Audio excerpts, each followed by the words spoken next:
जय Hind. Welcome to my YouTube channel Mukesh Kumar lectures. इस lecture में हम लोग देखने वाले हैं क्लास 10th के चैप्टर 2, जिसमें हम लोग श्वसन चैप्टर में देखेंगे रेस्पिरेशन। इसमें हम लोग देखने वाले हैं श्वसन चैप्टर को, श्वसन क्या होता है इसके बारे में हम लोग कुछ समझने वाले हैं। इसमें केवल सब्जेक्टिव वीडियो बताया जाएगा आपको। यह लेक्चर 1 है। चलिए हम लोग चलते हैं, श्वसन देखते हैं कि श्वसन क्या होता है। व्हाट इज रेस्पिरेशन, यानी श्वसन क्या है। तो इसको हम लोग परिभाषित कर सकते हैं, वह जैविक रासायनिक प्रक्रिया जिसमें कार्बनिक पदार्थों का चरणबद्ध ऑक्सीकरण के फलस्वरूप ऊर्जा मुक्त होती है, उसे श्वसन कहते हैं। यह अपचायक या अवकारक क्रिया है। देखिए, श्वसन का परिभाषा हम लोग लिख सकते हैं कि हम लोग श्वसन को किसी को समझा सकते हैं, बता सकते हैं कि वह जैविक रासायनिक प्रक्रिया, जो श्वसन है एक जैविक रासायनिक प्रक्रिया है जिसमें कार्बनिक पदार्थों का चरणबद्ध, मतलब लाइन बाय लाइन चरणबद्ध ऑक्सीकरण के फलस्वरूप ऊर्जा मुक्त होती है। जब ऑक्सीकरण होता है तो उसमें ऊर्जा मुक्त होती है, ऊर्जा मुक्त होती है, उसे श्वसन कहते हैं। यह एक अपचायक क्रिया है। जो श्वसन है यह एक अपचायक क्रिया है। चलिए हम लोग जानते हैं। देखिए, श्वसन हम लोग जो यह टॉपिक पढ़े हैं, श्वसन टॉपिक है जो अगर आप लोग क्लास 10th के एनसीईआरटी में देखेंगे तो एक टॉपिक बनाकर दिया गया है। और दूसरे बुक जैसे आपका हो गया ये, यहाँ पे हम बताते हैं आपका दूसरा जो अन्य बुक है, जैसे भारतीय वन हो गया या जो अन्य बुक है, उसमें एक चैप्टर बनाकर दिया गया है श्वसन का। तो श्वसन एक चैप्टर भी है और एक टॉपिक भी है। अगर आप लोग अच्छे से इसको समझ लेते हैं, परख लेते हैं, देख लेते हैं, तो इसमें से हम पाका गारंटी लेते हैं, गारंटी देते हैं कि इसमें जो भी क्वेश्चन रहेगा वो आपको अच्छा से समझ में आएगा। और अगर क्वेश्चन कहीं भी एग्जाम में पूछा जाए तो आप लोग अच्छा से दे पाएंगे। आप लोग निश्चिंत रहें, हम आपको फुल टॉपिक पढ़ाएंगे, फुल सिलेबस पढ़ाएंगे हम अपने चैनल पे। आप लोग केवल चैनल को सपोर्ट करें और अपने भाई को आगे बढ़ाएं। तो चलिए हम जानते हैं अगला, हम जो श्वसन का हमको जानना है यहाँ पे समीकरण की, श्वसन का समीकरण क्या होता है। श्वसन का हम लोग को सबसे पहले समीकरण देख लेते हैं। देखिए, श्वसन का समीकरण है यहाँ C6H12O6 + O2। ये जो है अब रिएक्शन करके यानी अभिक्रिया करके बनाएगा CO2 + H2O + 38 ATP ऊर्जा बनाएगा। 6H2O, देखिए 6 C6 है, H12 है और O6 है। यह ऑक्सीजन से रिएक्शन करके CO2 + H2O + 38 ATP ऊर्जा बनाएगा। यह श्वसन की अभिक्रिया है। इसको आप लोग अच्छी तरह से देख ले, और कहीं अगर लिखते होंगे, हम आपको बार बार बोलते हैं आप लोग नोट्स बनाते रहे, आप लोग को नोट्स बहुत काम आएगा, ये आप लोग उसमें लिख सकते हैं। चलिए हम इसको अब देखते हैं। देखिए, श्वसन यानी रेस्पिरेशन, इसमें हम लोग देखने वाले हैं ऑक्सीकरण। और देखिए, हम लोग को सबसे पहले देखिए ऑक्सीकरण पढ़ना होगा। जब हम लोग श्वसन लेते हैं तो हम लोग ऑक्सीकरण करते हैं, और श्वसन लेते हैं, जब हम श्वसन करते हैं तो हम लोग को ऊर्जा तथा उष्मा दोनों प्राप्त होता है। कैसे, अब हम आपको बताते हैं। जब आप श्वास लेते हैं यानी श्वसन करते हैं तो आपके शरीर में पहले आप श्वास लीजिएगा तो अंदर जो हवा या कार्बन डाइऑक्साइड जो है ऑक्सीजन जाएगा, उससे ऊर्जा तथा उष्मा दोनों प्राप्त होगा। उसके बाद यह एक अपचायिक क्रिया है, अपचायिक क्रिया है, कैटाबोलिक क्रिया है। देखिए, श्वसन अंग कौन कौन से हम आपको बता देते हैं। श्वसन अंग स्तनधारी में यानी मैमल्स में, जैसे हम लोग हो गए, जैसे मनुष्य हो गया, उसमें फेफड़ा यानी लंग्स में होता है ये श्वसन अंग जो है स्तनधारी का फेफड़ा। हम लोग पहले जब हम लोग छोटे थे, बच्चे थे, तो उसमें हम लोग सोचते होंगे कि हम लोग नाक से केवल सांस लेते हैं, तो फिर हम लोग नाक बंद करके देखते थे, तो नाक बंद करके देखते तो मुंह से भी सांस लेते थे, तो हमको समझ नहीं आता था कि हमारा जो श्वसन अंग है वह कौन सा है। तो आज आप लोग जान लें कि स्तनधारी यानी हम जैसे जो मनुष्य में फेफड़ा यानी लंग्स श्वसन अंग है। कीट में है श्वासनली, जिसे हम लोग ट्रैकिया कहते हैं। आप लोग ट्रैकिया का नाम सुने होंगे। जो कीट जो होते हैं उसमें श्वासनली यानी ट्रैकिया से वो सांस लेते हैं। जलीय जीव जो होते हैं वह गिल्स यानी गलफड़ा। अगर आप लोग मछली को देखे होंगे, अगर मछली आप लोग देखे होंगे, हम आपको बता दें, मछली अगर आप लोग देखे होंगे, मछली इस तरह हम ले लेते हैं एक, और यहाँ पे हम मछली देखते हैं, मछली ले लिए। मछली में अगर आप लोग देखे होंगे तो गलफड़ा होता है दोनों तरफ, इधर भी और इधर भी गलफड़ा होता है। मछली इस दोनों गलफड़ा से जो है अपना श्वसन की क्रिया करती है। हम लोग गिल्स कहते हैं इंग्लिश में उसको, और हिंदी में क्लोम कहते हैं। जो गिल्स है उसको हम लोग हिंदी में यानी गलफड़ा, हम लोग उर्दू में गलफड़ा होता है। देखिए, जो क्लोम है उसको उर्दू में कहा जाता है गलफड़ा। और हिंदी में क्लोम और इंग्लिश में गिल्स, यानी जलीय जीव गलफरा से सांस लेते हैं। उसके बाद मेढक, देखिए मेढक, जो मेढक है वो भूमि पर जो होता है, भूमि पर तो वह फेफड़ा से सांस लेता है। जब भूमि पर होता है मतलब जो जमीन के ऊपर होता है, देखे होंगे ये मेढक है वो भी 3 प्रकार से सांस लेते हैं। मेढक जो है 3 प्रकार से सांस लेते हैं, आपको बता देते हैं। जो फर्स्ट है, अगर भूमि पर है तो फेफड़ा से सांस लेगा, फर्स्ट है भूमि पर है तो फेफड़ा से सांस लेगा। दूसरा है अगर भूमि के अंदर है, भूमिगत यानी भूमि के अंदर, अगर भूमि के अंदर है तो वह क्या किससे सांस लेगा, भूमि के अंदर है तो वह त्वचा से सांस लेगा। जब भूमि के अंदर होगा तो त्वचा से सांस लेगा, और भूमि जो पानी में होगा यानी वाटर में, जब वह वाटर में होगा तो वह गलफरा यानी गिल्स से सांस लेगा। किससे सांस लेगा, गिल्स से। तो जो मेढक में यह 3 गुण है। अगर भूमि पर, भूमि का मतलब जमीन पर अगर होगा तो फेफड़ा से सांस लेगा। भूमि के अंदर देखते होंगे, कभी कभी आप लोग देखते होंगे कि कभी कभी बहुत सारे मेढक जमीन के अंदर जो हम लोग खोदते हैं तो हम लोग को दिखाई पड़ता है, तो वे भूमिगत हो गए यानी भूमि के अंदर, तो त्वचा से सांस लेते हैं यानी श्वसन क्रिया करते हैं। और जो पानी के अंदर होते हैं वो गिल्स से काम करते हैं, गिल्स से श्वसन लेते हैं यानी गलफड़ा से श्वसन की क्रिया करते हैं। तो ये तो रहा आपका श्वसन अंग, कुछ आपको बता दिए जो है यह आपको श्वसन अंग, आपको कुछ देख लिया आप लोग कुछ श्वसन अंग तो देख लिए। चलिए अब आगे हम लोग आपको बताते हैं आगे क्या है इसमें। आगे हम आपको बता दें इसमें, यहाँ स्वच्छवास यानी ब्रीथिंग, स्वच्छवास यानी ब्रीथिंग होता है। स्वच्छवास मतलब अंदर लेने की क्रिया और बाहर छोड़ने की क्रिया को स्वच्छवास कहते हैं। जैसे हम लोग सांस लेते हैं, देखो होगा हम लोग अगर किसी मनुष्य, देखिए कोई मनुष्य अगर सांस लेता है और अंदर ले जाने और बाहर ले आने की क्रिया को स्वच्छवास कहते हैं। देखिए अंदर हम लोग, देखिए हम लोग जो वायुमंडल है उससे अंदर हम लोग निश्वसन यानी हम लोग शरीर के अंदर, और उसको बाहर अगर छोड़ना है तो हमको उसको निश्वसन कहेंगे। हम लोग बाहर छोड़ेंगे तो निश्वसन और अंदर लेंगे तो निश्वसन। इंस्पायरेशन अगर होगा निश्वसन को और निश्वसन को एक्सपायरेशन। इसमें देखिए इंग्लिश वाले को तो समझ में आता है कि इंस्पायरेशन और एक्सपायरेशन क्या होता है। जो दिक्कत है, जो हिंदी मीडियम में पढ़ते हैं उनको दिक्कत है। निश्वसन यानी इंस्पायरेशन, और इसमें नि श्वसन, जब इसमें लग जाएगा ये नि श्वसन यानी एक्सपायरेशन, मतलब शरीर से बाहर। अब हम लोग देखते हैं कि इसमें अगर हम लोग जो है वायुमंडल से जो भी चीज लेते हैं वो कितना % हम लोग अंदर लेते हैं शरीर के और कितना % हम लोग बाहर छोड़ते हैं शरीर से, तो हम लोग इसको देखते हैं।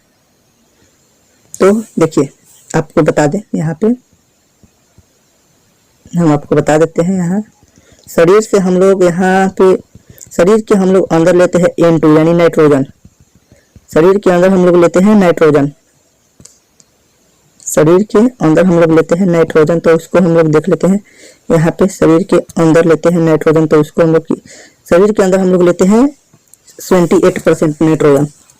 कितना, 28। शरीर के अंदर हम लोग 28% नाइट्रोजन लेते हैं और बाहर छोड़ते कितना है, 28% छोड़ते हैं। उसके अलावा O2 लेते हैं 21%। कितना, 21% लेते हैं हम लोग O2, और छोड़ते कितना है, 17% छोड़ते हैं।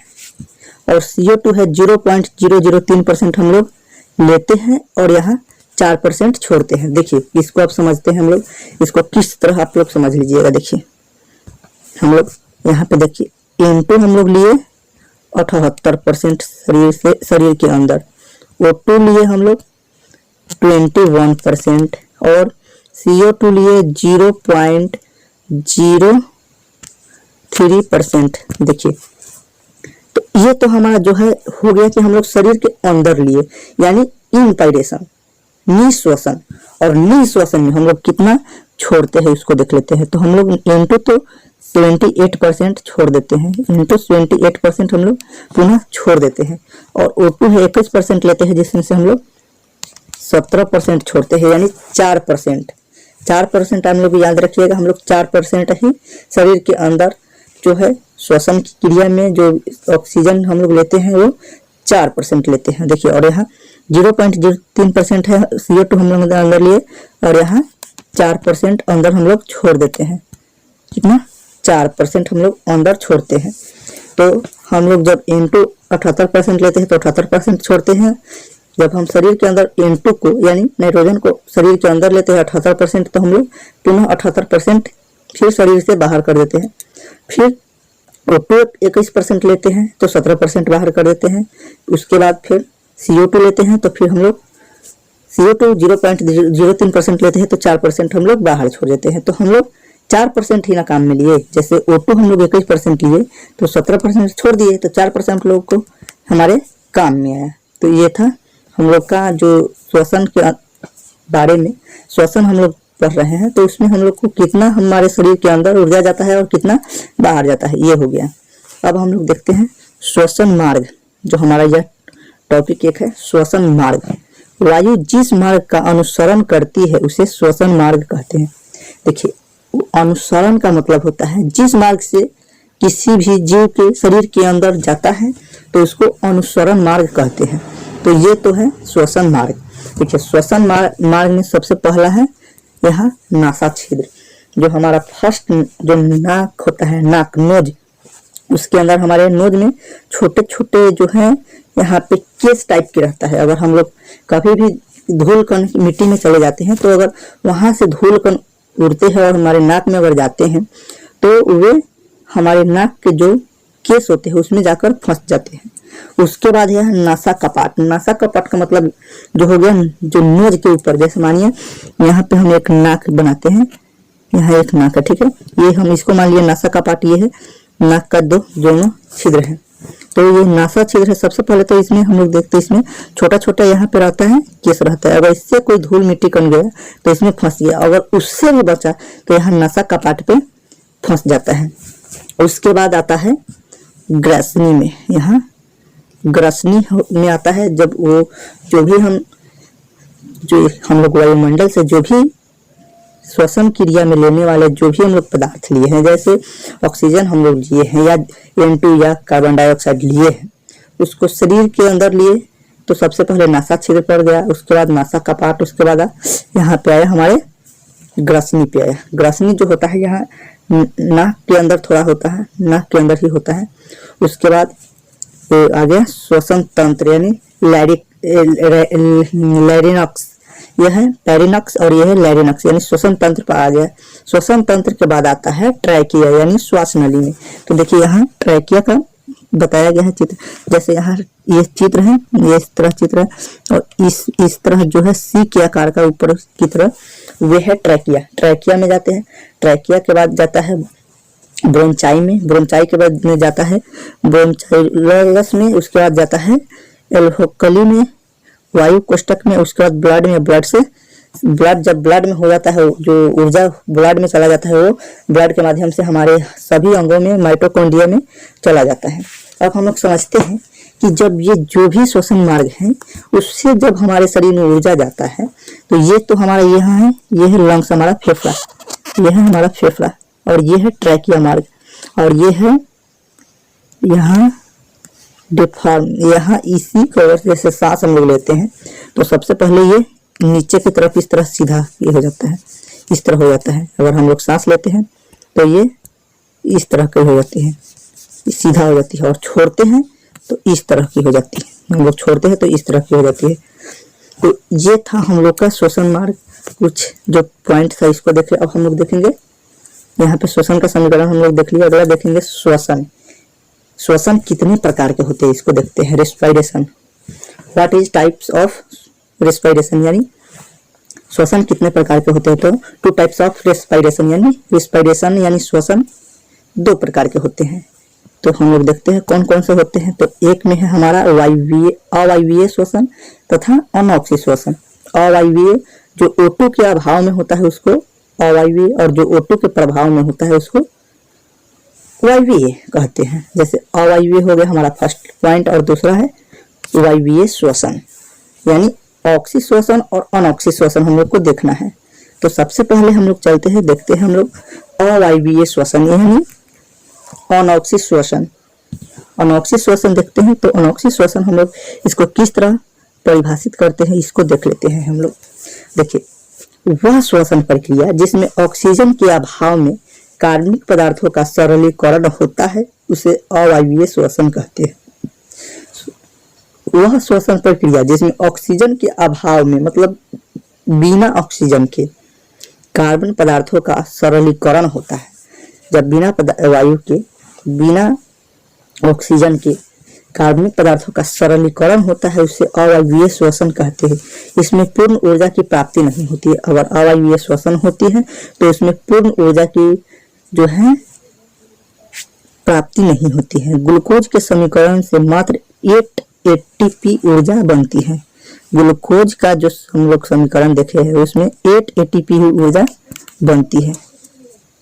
हम लोग जो ग्लूकोज का देखे हैं जो समीकरण हम लोग देखे यहाँ देखिए, यहाँ C6H12O6 प्लस O2 मिलकर यहाँ पे ग्लूकोज इसका जो समीकरण है ये तो 38 एटीपी दिया।